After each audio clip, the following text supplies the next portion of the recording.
So I want to start with a little confession. When I was first getting into real estate, I kept putting money into the wrong things. Not because I didn't care and not because I wasn't trying, but because I thought that investing meant buying anything that looked smart or financially sound. There was this moment where a mentor told me, you're buying assets, but the wrong ones for the season you're in. That hit me because most people think raising private money starts with fancy spreadsheets or expensive coaching or finding the perfect first deal. But no, raising private money actually starts with something way simpler. It starts with your priorities. Before we dive in, quick temp check. Are you watching this because you want to raise private money this year? Type yes or no. Type it in the comments so I know how many future fundraisers we've got here. Today, I'm breaking down the 5 assets you should stop buying before you raise private money. And friend, this is going to save you time, money, and a whole lot of stress. And before we get into the number 1 thing, I want to hear from you.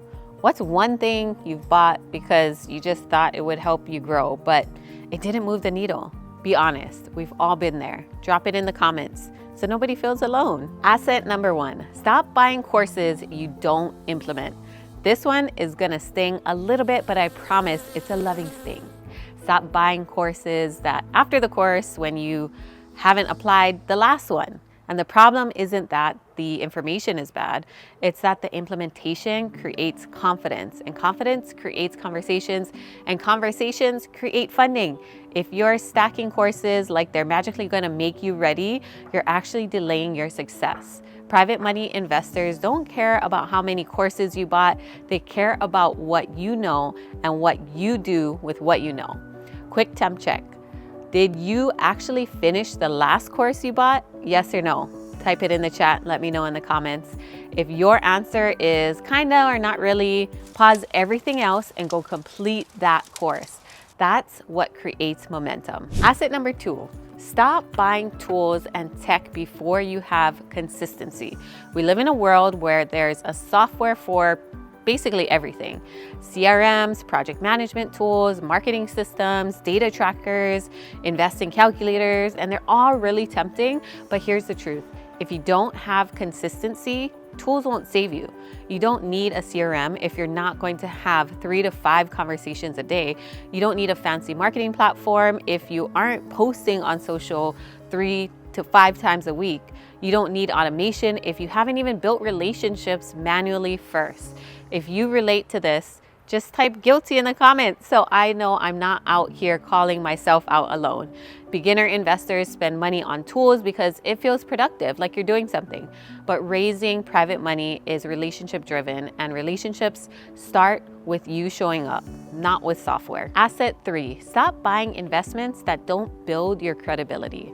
This is a mistake nobody talks about. Some investments look smart on paper, but don't build your story, your brand, or your confidence. For example, crypto, stocks, random side hustles, online flipping, anything that pulls your energy away from real estate. Are these bad things? No. They're just not credibility builders. If you want people to invest with you, they need to see you learning, growing, analyzing deals, walking properties, improving your skills, and building connections. Quick temp check, which one do you struggle with more? Staying focused on real estate or getting distracted by shiny objects? Tell me in the comments if your time and money are going into things that don't support your identity as an operator, then they're just slowing you down. Asset number 4, stop buying cosmetic upgrades. This one got me in the beginning. I used to think that once I looked the part, everything would fall into place. The nicer the car, the nicer the outfits, the nicer lifestyle. But here's real talk. If you're going to try to raise private money, people don't care if you drive a brand new SUV, they care if you protect their money. Confidence doesn't come from what you own, it actually comes from what you know and how you show up. Quick question for you. Have you ever bought something thinking it would make you feel more legit? Type yes or absolutely not in the comments below. Private money flows to people who are trustworthy, prepared, and capable, not people who look flashy. So before you make the next cosmetic purchase, ask yourself, does this move make me closer to my first funded deal? Or is this just making me feel better for the next 5 minutes? Asset 5, stop buying deals before you know how to fund them. This one is the biggest one. Stop buying properties before you understand how to structure funding. It sounds really obvious, but the number one mistake new investors make is locking up deals they can't afford to close. Here's the truth. Deals aren't hard to find. Funding them is. If you want to raise private money, you need trust and a track record, a clear story, clear terms, confidence about explaining the project, and people who know, like, and trust you. That stuff doesn't come from a deal. It comes from preparation. A deal without funding is a liability. Funding without a deal is an opportunity. Let me ask you one real thing. Have you ever felt tempted to jump into a deal too early? Tell me in the comments below. We're keeping it honest around here. Alrighty, friends, let's recap the 5 assets you should stop buying before you raise private money. Courses you don't implement, tools you don't use consistently, investments that don't build credibility, status upgrades, and deals you aren't funded for. Drop the word clarity in the comments if this helped clear up where your energy should actually be going.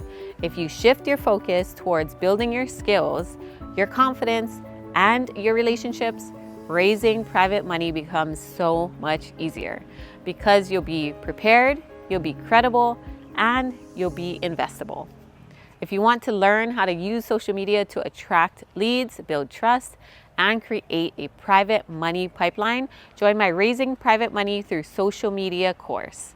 Social media is the fastest way to get your first 100 qualified leads and raise private money even if nobody really knows you yet.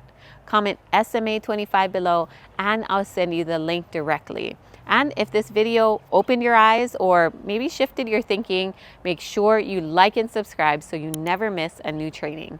Alrighty, friends, thank you for spending time with me today, and I hope you learned something new. Catch you on the next one.